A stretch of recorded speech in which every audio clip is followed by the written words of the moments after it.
All right, we're live. So Nice. I'm here with Jouni from Whispered. How's everything going for you? Great. I'm in this creative, really creative state right now, writing new songs all the time, and it's the best feeling a man can have. Yeah, I see a guitar there in the background. So like, I'm assuming like you're always surrounded by music in your life.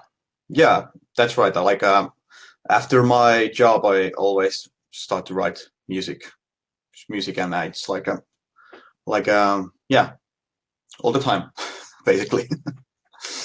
Well, I'm sure that's part of your process. Like you're probably doing regular stuff throughout the day, and then something pops in your mind, and then the moment you have to sit down and write a song, you're not gonna say no to an opportunity like that. Yeah, and sometimes when a melody comes to my head on something, I just have to whistle it to my phone. I have to record, and I have to remember this later, like at the bus stop or something like that. Let me ask you this: since you're mentioning that, has it ever happened to you that you're sleeping and then in the middle of the night you wake up with either a riff or a piece of a song, and you just have to get up immediately and somehow record it so you don't forget it? Not in the middle of the night, not so much. I've heard, there have been some dreams where I hear this kick-ass song. I was like, whoa, this is the best shit ever. And then I wake up and remember nothing. Oh, that must suck. Yeah, but luckily it doesn't happen too often. It would drive me crazy if that would be the constant set of the things. I love that. I love that. I want to start by asking you about your album cover. I absolutely your three studio albums. I absolutely love the album cover, the whole samurai-inspired album cover. But the actual designs, who comes up with the design, and then who does the designs? It's actually this Japanese artist who goes by the name Tok, and we contacted her at the beginning of our recordings to our first album, Thousand Swords, and I was basically doing this really shitty sketches to her, like, I want this to be here and this would be so cool. Then she made it something really extraordinary, and she's extremely talented with the traditional concepts of the art too. She uses like for our second album, she had to get these special pencils so she could draw authentic smoke from the old Japanese woodblock prints. Wow. And stuff like that. So she's been really dedicated, and we're really lucky to have her doing our album work. Yeah, it's absolutely incredible. I mean, it really blows my mind how much detail is really in those album covers. Yeah, always, every time we've had the concept, and she definitely gets what we are about, and we certainly would be working with her in the future in some way, at least. In terms of your albums, your last album, Songs of the Void, what was the creative process? I mean, all your albums, but this one specifically, because I really find this album like one of the best albums that came out in that year of 2016. Like, thank you. What was your process, like your mindset going in? Do you work on the music and the lyrics? Like, take me back to that. How do you guys put an album together? Well, it was quite different for Metsutan, Songs of the Void, since that's the album we had the most control ourselves, because our first album was really my really old songs, shaping up with the producer, making the best out of them. And the second album, we thought that the first album wasn't quite heavy enough. So on the next album, we really wanted to kick ass, and we really put our focus to these kick ass riffs and stuff like that. But I think on the third album, we're closer to balance with everything. And the process basically goes like this, that I write the songs with computer and program the orchestral stuff and everything beforehand, and the ethnic instruments and the Japanese instruments. And at some point, we'll bring our producer at some level, at least Perttu Vänskä. He's a really talented guy, and he's been a huge influence for me as regarding some ideas. And well, lyrics come usually at last. They're the last thing I write. Sometimes I get inspired like from the story, at some story I read or anything. I get inspired basically from anything. But usually the lyrics come at the last, and there actually something concerning Metsutan too, that it was the easiest album to write for me, lyric-wise, because on the previous albums I didn't really have this personal connection with the lyrics, but on the Metsutan I really tried to dig into myself, like what can I find from here, and just spread it to the stories and whatnot. But yeah, basically that kind of stuff. Yeah, I always wondered if down the line, would you think about doing maybe like a full-on concept album where you would grab, let's say, a Japanese traditional story, and you would break down your album and make your album that? Or is that something that a lot of bands don't like concept albums? So I think the kind of lyrics and the kind of sound you guys have would really lend itself to a really cool concept album. Yes, that's actually something we've been thinking about for a really long time, but it's also something we really want to do really, really well. We just haven't got the right moment for it yet, but I'm pretty sure we'll come up with a concept album at some point. The first album was a loose concept album with some ties, but not show as the whole package. Mm-hmm. But some point it would be really cool to do that. Yeah, I really think your music and your lyrics and the whole band really lends itself to something like that. I just don't know how difficult it would be, because like you said, it's not like you're sitting down and talking about your personal experience. You're just retelling a story. You know what I mean? Yeah, of course. Most lyrics I've written, there are stories. I think, like maybe at least half of them or more. But yeah, basically, it's also a matter of compositions in a way, because I feel that our songs and my songs have always been like there can be various how would you say, moods within the song. Like this part is heroic, this part is sad, this part is epic, this part is brutal, everything like that. So that's something I've actually tried to control a little bit because I feel that my compositions are often in a way all over the place, kind of. So it's also a quality too, but for a concept album I really have to tone down things within the songs. I think it would be too messy. But yeah, it's something I've already doing with the songs. Yeah, it's to me I always wondered, like, when you're doing an album like this one, I really enjoyed this album. Like, there was not one single song that you could press skip because you were bored. Like, the whole album kicked ass. So when you're in the studio and you're recording a song, do you ever get a moment where you do a song like Strike or Sakura Omen, for example, where you say, wow, this one is really, really good? And you kind of like have to take a step back and really realize what you've done, or you're so into it that to you at that point a song is just a song and they kind of all feel like your children, so you don't love one more than another? I think you don't feel like that from songs as a whole in a studio. You can hear some parts like, oh shit, this is working so well right now, and we just everybody's just nodding their heads and like, yeah, this rocks at some points.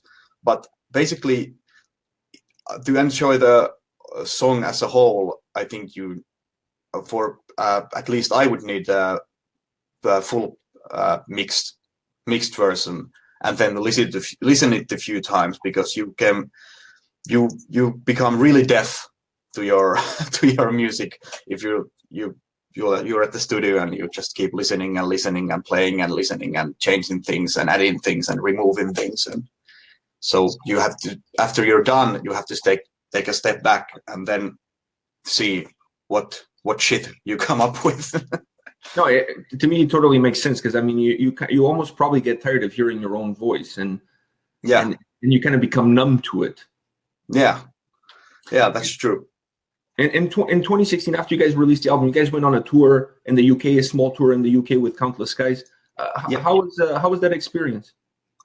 It was really good and really interesting as well. We were basically, it was we had one show in Finland at Tampere, and then we got 9 shows to UK and played 9 shows in a row, and then went back home.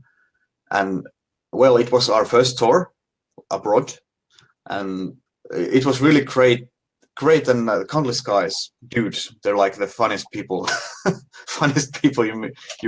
you've met. But yeah, it had some ups and downs, but basically it was really a nice experience overall. Yeah, you guys also played a show in Israel, correct? Yes. How did that one-off show? I mean, I'm sure traveling to Israel is not cheap. So how does that one-off show come about for you to guys go to Israel and play a show? Yeah, that was a funny thing, because this guy from Winterhorde, the band Winterhorde, came up to us, and it's an Israeli symphonic metal band, and they wanted to make this small metal festival there, and they wanted us to be the headliner with the Winterhorde, and we just they come up with the festival and invited us there and take care of the expenses and stuff like that. So it was something really surprising, but something really cool, and it was so nice to talk with the locals that the metal scene in Israel is constantly thriving more. It's getting bigger and bigger, and it was really nice to meet some metalheads there and be even to see the country, because I didn't know much about Israel.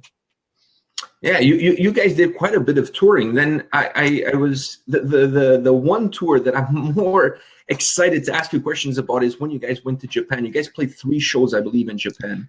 Yes. Now let me ask you this: going into Japan, I have so many questions to ask in my mind. Yeah. I kind of have to put them in line. It's like I'm making a song with my questions. You guys going to Japan with the style of the band, the way you guys dress, the makeup, the songs, everything. Were you worried about how the fans were gonna react to you guys? How they were gonna receive you in Japan?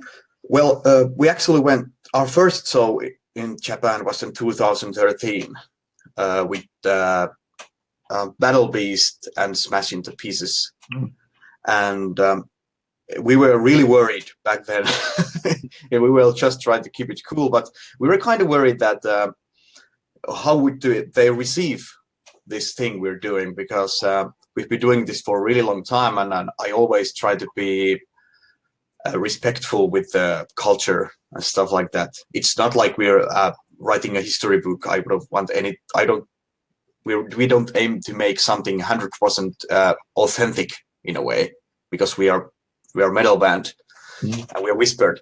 But yeah, we were kind of worried how they would react. These guys from Finland in samurai clothing coming there and trying to kick some ass. But that's what I'm thinking. I'm thinking, like, you going in, you must be worried, like, are these guys going to throw like tomatoes at us on stage or something like that? Like how was that experience? Yeah, it was when the intro started to play, the whole crowd was going crazy already. So we knew that this will be great, and the show was amazing. I mean, we had some technical difficulties, like a lot of them, but the show in sense was really good. And the tour with last year, the 3 shows, it was even better, I think. And we met some fans who were like, "I'm from the town you write about," and stuff like that. They're really excited, and some fans were giving us credit about how we treat the concept and asking questions. How did you know that thing, and how did you come up with that thing? And I'm just I just Google stuff and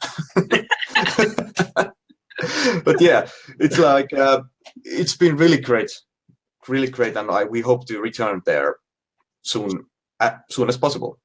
Now, when you're there, besides the shows, do you take in the culture, for example? Like, do you go around and really absorb the Japanese culture? Because I'm assuming you're a fan of the culture itself. Otherwise, the band would not be what the band currently is. Yeah. So when you're there, do you take that as a chance? Well, I'm here, so I'm gonna take in as much as I can.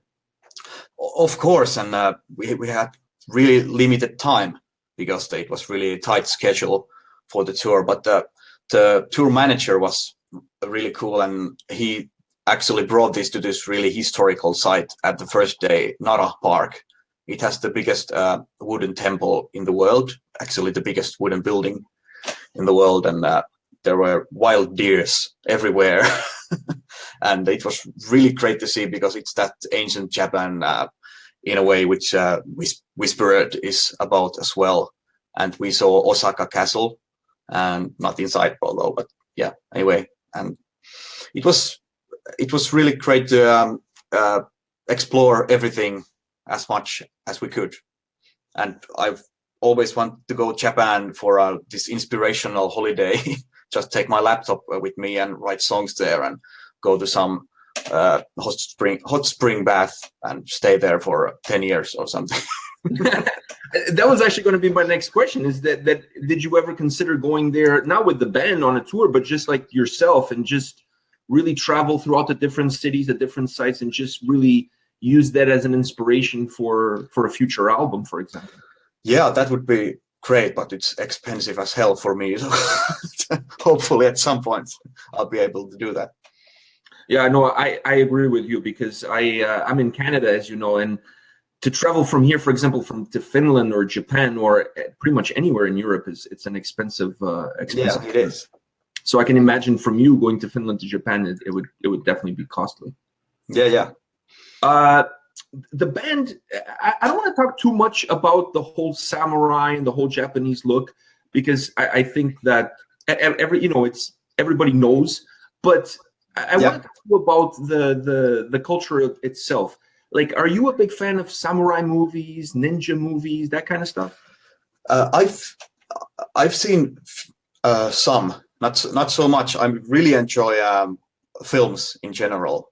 I'm constantly watching new movies, and for example, I've directed all of our music videos, and I really like making some short films as well. But yeah, of course, I enjoy those things, and good film is a good film.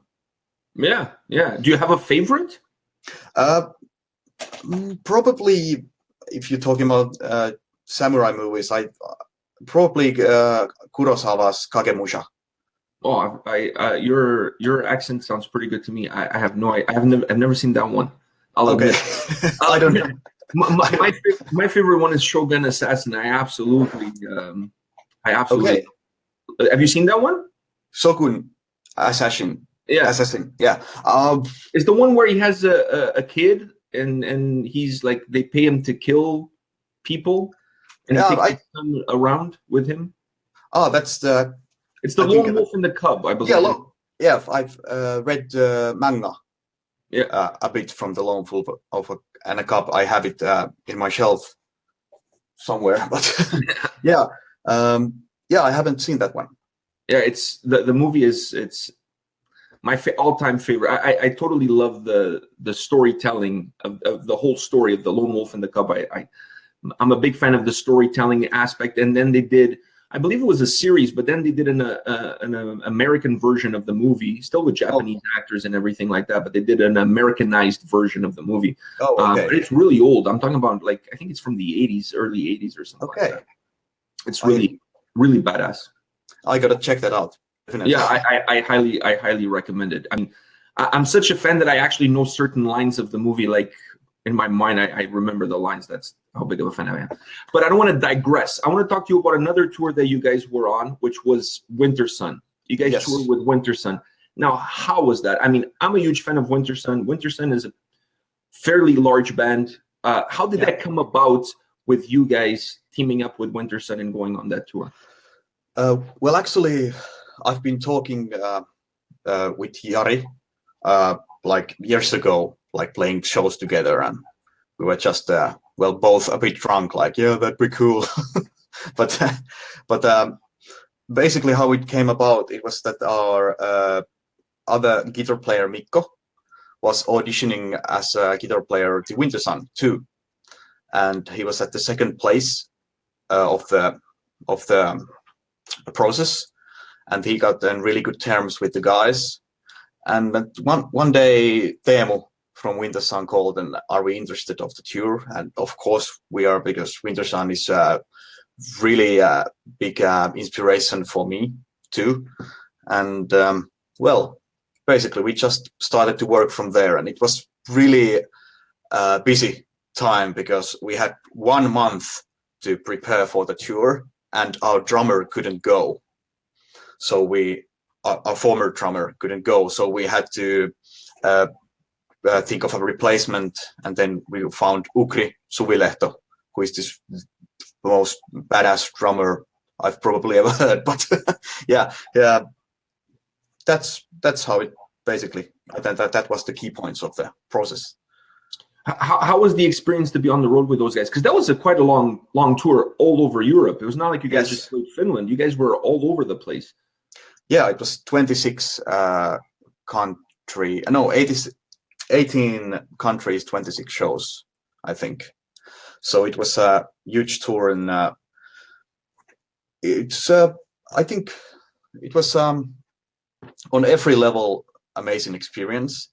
And the most important thing for me, if we talk about touring, is that I get to sleep, because that's good thing about tours, but that the shows don't begin at 9 a.m. of the morning or something like that. And it was also really we learned a lot considering tour life and stuff like that. So overall, amazing. And any dirt on those guys? Like, is there anything you can dish out on the Winter Sun guys? You know, like some bad habits on the tour, like leaving their socks around on the bus, like, you know, anything? Well, that's definitely one of those things. Leave the socks around the bus. But nothing too serious, because the guys are very professional, and we are really happy that they're not these kind of rock star kind of guys, like drinking themselves to death after every show and just being drunk all the time and just fucking around, because we're not like that either.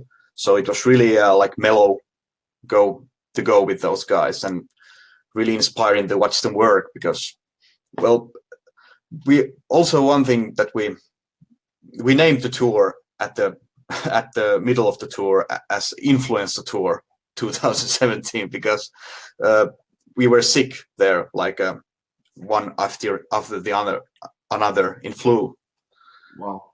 So it was really a hard time for some people in that sense too. And it was really inspiring to watch, like Jari, because he was at some point, the flu was really bad, and I could see that he was struggling, but nevertheless he put on these kick-ass shows and didn't let the audience see it at all that he was sick.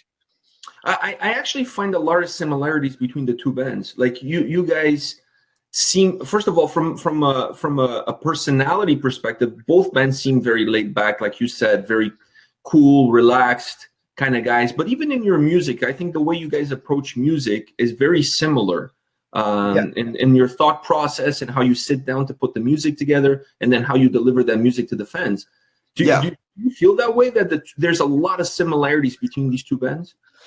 I think so, and that's something that I've discussed with Jari at the tour as well, like a song making process and everything like that. And why we don't take ourselves seriously, we take music very seriously and put a lot of time and thought do anything before it gets released.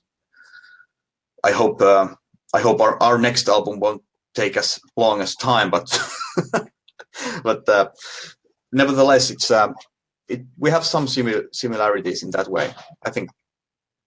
Is there any chance for some sort of collaboration in the future between the two bands, maybe on another tour, or even perhaps like on a song for an album, like either having you feature on one of their songs or have one of their guys feature on one of your songs?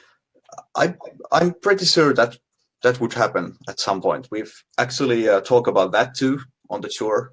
Nothing confirmed or anything like that, but at some point that would be really great to use their talent, and if we could help them with something. So it's nice, really great to know those guys, because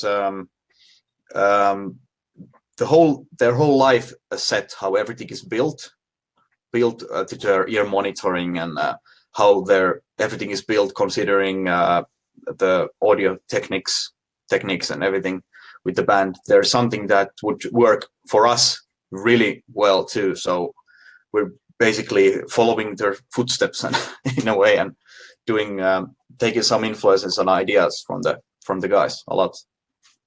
I want to go back to the Japan part of our conversation. I have two questions from our viewers that are watching right now. Okay. The first question comes from Sturmy, and he asks if he feels that there's a special connection between Finland and Japan, and a lot of people think so. Do you agree with that there's a special cultural connection between Finland and Japan? That's something I've been asked really much, actually, from the interview, and I think there is in a way, because basically Finns and Japanese are the same in a way that we don't talk too much. We keep things ourselves, our personal space, and everything like that. But if you give us a few beers, we're all like, let's go. You guys are a lot like Canadians. I can see. Okay, same kind of mindset. Maybe it's the north. Yeah, maybe it's the snow. It's the land of snow and sorrow. Yeah, that's true. But in a way, I think that's true, and I think Japanese people can relate to like Finnish metal in a way too. That's whole another discussion about how the music is popular there, like Finnish metal. But I think the sense of melody in Japanese folk music, enka music, it's called there, like this, not actually folk music, it's like this schlager music of Japan, and in Finland as well. That's a huge thing, and I think I'm seeing some similar sense of melody in things in general, and that would be something that is thriving in Finnish melodic metal too. So I don't know, that could be some of those things that bind the music together. Another question that I have from another viewer, from Marty, is he wants to know what's your thoughts on baby metal. I don't know if you're familiar with it. I won't say what my thoughts are, but I really wanted to hear. He wants to hear what you think, and I'm actually interested as well. Like, what do you think of baby metal? I think it's really fun, and I think it's a nice concept. It's nothing new in a sense, because if you listen to like Japanese DDR and stuff like that, there is so much going on. Have been going on for years. Then it's baby metal now, but baby metal is doing that concept in metal. So it's new to people who haven't heard much DDR, but I think it's really fun. I don't personally haven't listened to them that much, but the concept is really entertaining to enjoy. Since we're on a roll of asking you questions from the audience, we have another one. Goran wants to know if you ever plan on officially releasing some of your older demos, like Lifeless Remain Honored or some other stuff that you did with Zealot. Well, Zealot times, not those, I think. No, that won't happen any day. But some songs have at least some things I could use in future songs. I don't know. As a whole, we'd be releasing older stuff, but we'll see. You'll never know. I'm going to ask you one more question before I return to my questions. Yeah. Do you practice any martial art? No. What's fighting for you? Well, I would suck in a fight, but I've taken Taekwondo lessons for a year, so I know how to kick, but I can't kick. So that's my skills right there. So for you, martial arts only on PlayStation. Yeah, martial. Yeah, that's true. Tekken. I can play with Yoshimitsu pretty good in Tekken 3. Wow, Tekken 3 is good. Yeah. Tekken 3 is good. I'm going to ask you one more question from one of our viewers, Ben. He asks, how much music theory did you study, or did you study at all before you started writing music? I've been the music, how do you say, not academy, music school for a couple of years when I was younger, and there was music theory. I took music theory lessons there a bit. It was really this elementary stuff, but I've tried to learn it more and more. I should learn it more because it's a really useful tool, but not so much. That to me, I'm not surprised. I'm going to be honest with you, because I find that I'm actually starting to find that from talking to different people in different bands, a lot of guys seem to have this just natural ability to put things together. Like, you know, I've talked to people, like I interviewed Anna Murphy from Cellar Darling, and she told me that she learned how to play the hurdy-gurdy on her own. She never had any lessons. To me, I find that kind of stuff absolutely mind-blowing. Like, you know, like the fact that you have something in you that just comes out naturally in your music, and you don't really have to you didn't have to take that special training. That to me, it's something unique. With not unique in terms, I mean, all artists seem to have a little bit of that. Do you agree?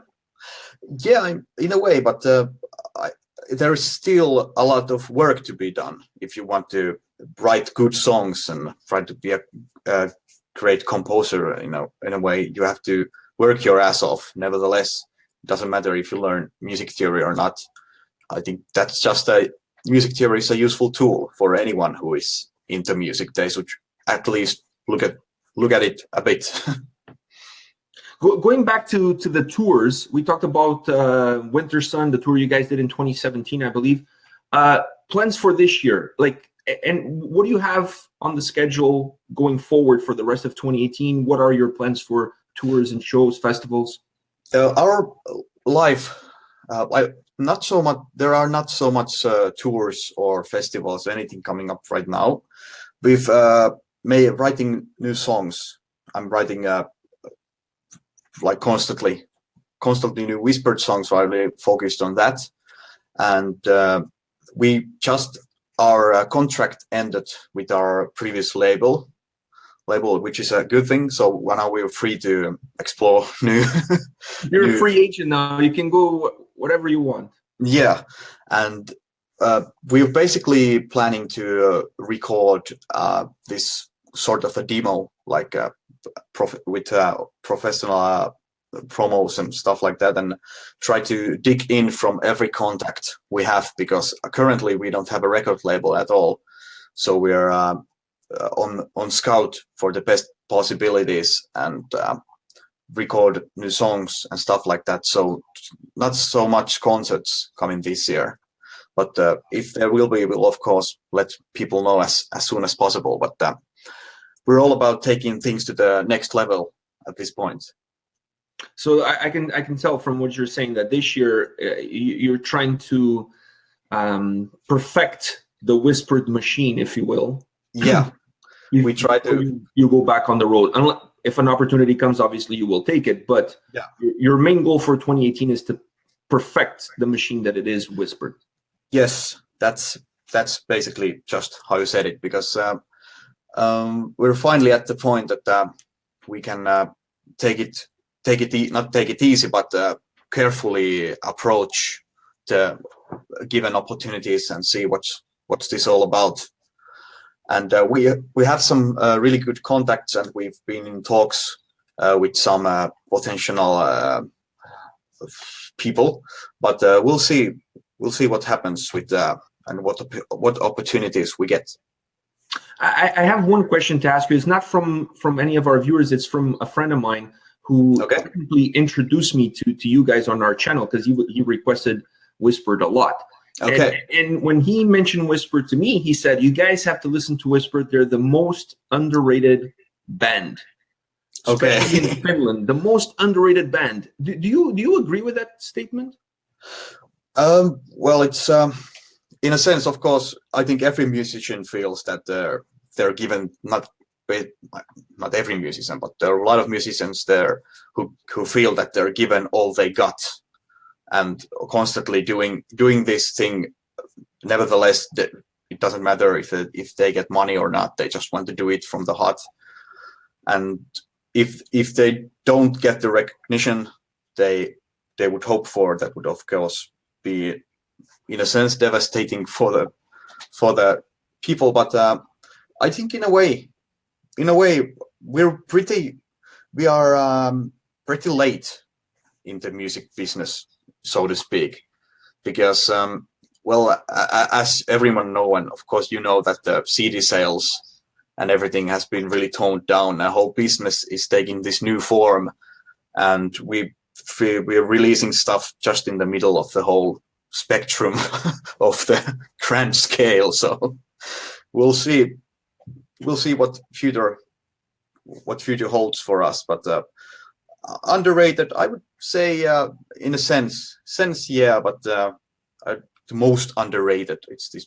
I don't think you can say anything from any type of project that it was the most underrated project ever. But it's funny you say that about the changes in the music business, because the way music is consumed these days is completely different than when I was a teenager, for example. You know what I mean? Like, yes. I find now, I think the way the music is consumed is almost like fast food, if you will. You know what I mean? Like, people want it quick, they want it now. Yeah. They want a song here, a song there. They not necessarily want to hear the whole album. Does that, as a musician, does that impact your creative process? Like, when you go into creating an album, do you take any of these things in consideration, or at that point you just want to create what's the best that you can put forward? I think if you're writing music, you have to forget those things. You just have to focus to the creative process constantly. Of course, it comes to mind that if you make a concept album, you will know that most of the people won't even probably listen the whole album through, like that. But it's something that I think you have to put back of your head when you're writing music, because if you keep thinking too much about the business side or the fans or everything, you just come really stressed out and can't write anything. I have to ask you, these two questions popped up on my screen from two of the viewers that are watching us live right now. And I have to ask you these two questions. I honestly don't even know what I'm going to ask you, but I have to ask you because it sounds really funny. So one question is, what do you prefer to drink, Yalu or Kosu? I hope I'm pronouncing it right. Yeah, Jallu and Kossu. There's Finnish liquors, hard liquors. I think Kossu, because Jallu is offered at every backstage for bands in Finland. It's like this traditional booze for Finnish musicians, and Kossu would be a nice change for that. The other question that popped up, I think is hilarious. I have to ask this. Godzilla has never appeared at a Whispered concert. Is that ever going to change? Have you ever been to Godzilla showing up at one of your shows? Hopefully. I definitely hope so, because it would be a great exposure for the band. And of course, it would create overall mayhem and chaos that the metalhead would enjoy. So I totally agree. As long as he doesn't knock down any amps. Yeah, we are good to go. Exactly. I think you guys would be good to go. I love the idea of Godzilla showing up at a Whispered concert. A thing that popped up the last time we did a video, which was Sakura Omen, we had a discussion on our channel with some of the viewers and myself about some of the musical inspirations behind the band. And the discussion was that some folks feel that there's a lot of power metal influences into Whispered. Do you agree with that? Well, I think there are some power metal influences at some point, and we are not. When I'm making music, I'm using the whole spectrum of the metal world. I don't think about things like, is this too power metal, or is this? Of course, if it's bad or just too cheesy or something that doesn't feel right, I would give it up. But I think there's some power metal, and power metal in a sense is this. I think it's the biggest tool in metal world to tell a story, because there's dramatic singers and really big things happening, and so it's a really theatrical style too. And with Whispered, with all of our kabuki makeups and our wardrobe live, that's theatrality. Is that a word? I'm not sure. English is my second language, so I'm not going to be judging. I'm not judging. Let's pretend it is, and we'll go from there. Yeah. So that's something that it really resonates in the power metal world a lot. But I don't think someone says like that we are extreme power metal or something like that. That to my ear it sounds really wrong. For if you're talking about genres, we've basically decided that nowadays we're nothing else but true Finnish samurai metal. That's our official definition. I find, and this is something that I've debated. Both my son and I were huge fans of Finnish metal in general. I mean, we haven't yet heard one bad band coming from Finland. Do you feel like there's a specific sound or characteristics that really defines Finnish metal in general that makes it so different from any other metal coming from any other part of the world? I'd say that we have really distinctive style in metal in general, how we process with melodies and stuff like that. It's like it has been like that for a really long time now, I think. And there are some bands that come from another parts of the world that really use that Finnish metal sound, especially melodic metal. If you're talking about melodic metal, I think that's the most prominent factor you can see in the similarity of the Finnish metal.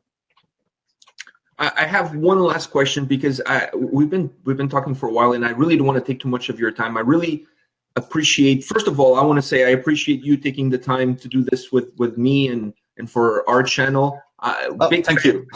and I really thank you for taking the time and saying yes to my request to sit down with me and talk about your music. So I have one last question to ask you, and that question is new album. You guys did an album in 2016. It's 2018. Yes. The previous album before that was in 2014. So you guys kind of have that 2-year period in between albums. So are you working? I know you're working on music constantly, but are you dedicated on perhaps putting an album out this year once you figure out the label situation, or we're not going to see something from Whispered perhaps until 2019? I think it's safer to say that new album would come out in 2019. I think so, because we really want to find the best possible option for us, so we can keep on doing this and spreading the Whispered as much as possible. So I think safer to say that 2019 would be the year of the next Whispered album. All right, folks, you heard it here first. Yeah. 19, we're going to have a new Whispered album. Jouni, I really want to thank you. Thank you for taking the time to sit down with me and answer my questions, answer the questions of our viewers. Thank you very much. Thank you so much. And good luck with the Tuska crowdfunding. Yes, yes. I mean, I'm going to tell you right now, we're going to be there 100%, if not this year, 100% next year. Because Nice. we've reached the halfway mark of what we need to put together. And I'm confident that on my own, I'll be able to put the rest at least together myself. And my son and I will, like I said, if we're not there in 2018, we're 100% going to be there in 2019 and hopefully seeing you on stage. Yes, that would be amazing. So yeah, basically we're putting all of our shots considering bigger tours and festivals towards next year, but we don't know what happens. So everything is really open right now. And if we get to Helsinki and if we get to the concert and your guys are playing, I expect some of those shots of that drink backstage. Kossu. Yes, you need to share some of that with me. I need to try it. I'm not a big drinker, but I definitely want to have a shot with you. Yeah, that will be the first thing to learn in Finland. Definitely. All right. Thank you very much. Thank you very much for your time. No, thank you so much. Take care. Yeah, take care.